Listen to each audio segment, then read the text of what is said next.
therapy in Black children and adults with poorly controlled asthma. Definition.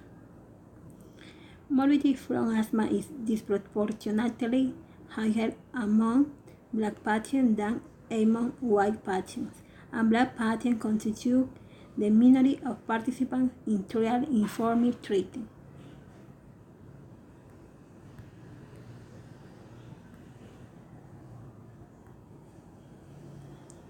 Methods.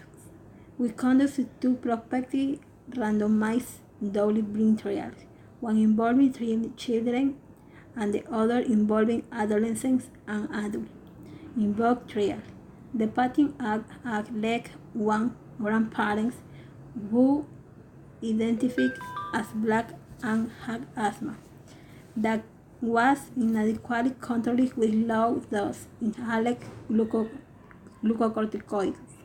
We compared combination of therapy which included the addition of a lab to an inhaled glucocorticoids. Result. Neither the degree of African ancestry nor baseline biomarkers predicted a superior response to a specific treatment. The increased dose of inhaled glucocorticoid was associated with a decrease in the ratio of urinary cortisol to creatinine in children younger than 8 years of age. Conclusion.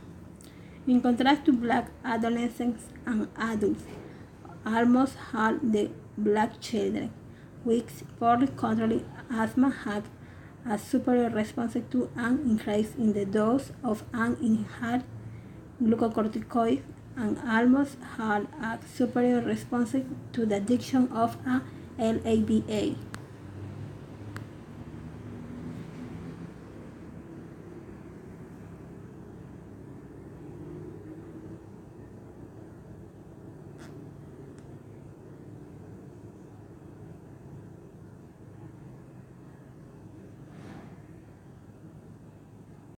A 13-year-old actress died after suffering a massive asthma attack.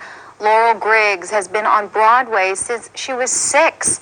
Her father says she had asthma for the last 2 years and went months at a time without any issues. Many expressed shock that a common lung condition can turn deadly. To learn more, let's send things over to Lauren. Thank you, Bridget. It's exactly what you just said, a common lung condition we've all heard of, but what a lot of us probably haven't heard before is that it can turn deadly. Joining me now in studio is Dr. Chung-Won Lin with the Queens Medical Center. Doctor, thank you for joining us. Thank you for having me. Is it rare for someone to die of a severe asthma attack? It is rare, but not uncommon for something that is treatable. Okay. First of all, what is asthma and what are the signs that someone may have it? Sure. So asthma is a condition that causes your airways to constrict and makes it harder to breathe. There's also an underlying inflammation.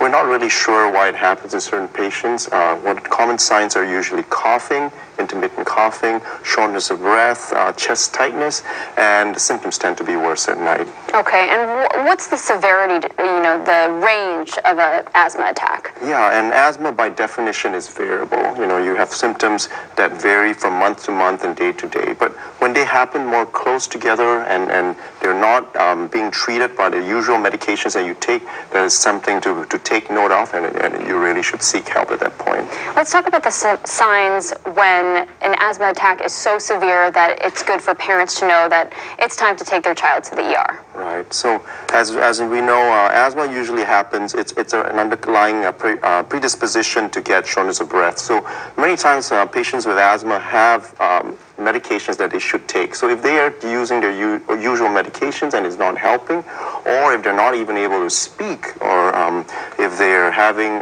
problems getting the breathing that's difficult and fast, where then definitely they should seek help. Okay. Yeah. Now, if a child has asthma, does that mean they should not participate in any particular extracurriculars? No, actually, that's not true. If asthma that's well controlled, they should definitely participate in any activity that would help them improve their physical and mental health. Okay, so physical activities are good for someone with asthma. Especially if it's well controlled.